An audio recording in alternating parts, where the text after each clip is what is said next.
Okay, today I have 3 guest artists, socially distanced. We have Kristen, and we have Kelly, and we have Lewis.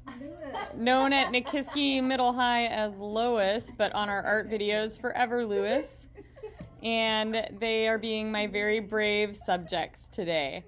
All right, so great to see you guys. Well, we decided to do insects today. Make sure you have a reference photo. It's super important to be able to look at that photo. You'll see I have mine to the right of my drawing there. And that is so that you can look and have something to compare your drawing to. If you don't have something to compare the points to, and by points I mean like the bend in a leg, you want to see where that comes compared to the end or the start of the leg above it or below it. So you want to measure and see how high does it actually go? How low does it actually go? We want to learn to really look mostly at what we're drawing from, keeping in mind that it doesn't have to be perfect. We never want our art to look exactly like someone else's. So hopefully you see that mine is a little different than the reference photo, especially since I'm adding all this color and I'm not doing labels. They are doing so great, and you are too. Look at them adding some color. They're getting out of their comfort zones.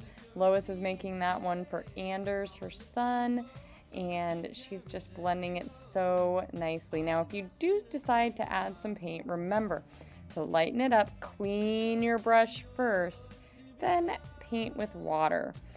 And you can see I'm always working on the whole thing. Sometimes I'm fixing the drawing, but I wanted to have a nice fade. I wanted it to be like a real beetle, and beetles have an iridescent sheen to them. A lot of them do.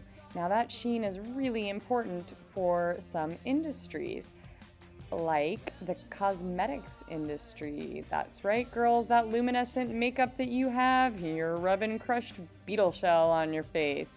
And ever wonder how a starburst gets that color? Red starburst, crushed beetle. They are also used, the iridescent beetle, in computers somehow. In fact, scientists are bewildered by the luminescent quality of the beetle's shell. Beetles are also used a ton in mythology. The Egyptians put them in their hieroglyphs, and they were buried with people because they were a symbol of eternity and at the afterlife. So beetles I've just see them as a symbol of rebirth and of transformation. They're celebrated in South America and in Mexico. They are found in jewelry and in rituals.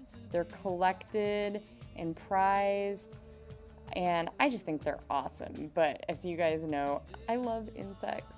I might just have to do a whole series on them.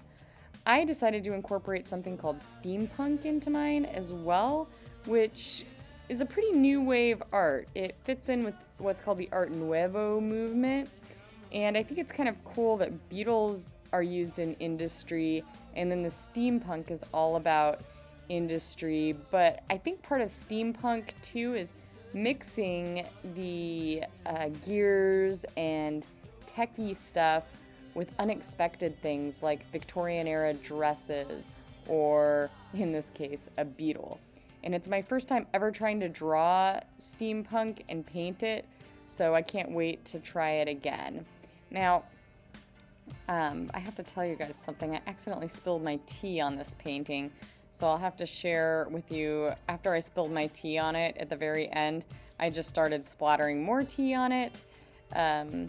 But the steampunk was a good challenge for me because I have painted a lot of bugs, but I always try to do something a little bit new. See, I love putting those little details, the little hairs, the little ligaments and I guess segments would be a better word, in those arms. So just remember, mine aren't exactly the same. They're a little bit thicker, not exactly the same amount of stuff, but there's Miss Lewis's and Miss Peak's and Miss McCoy's amazing beetle, all so different and all so wonderful.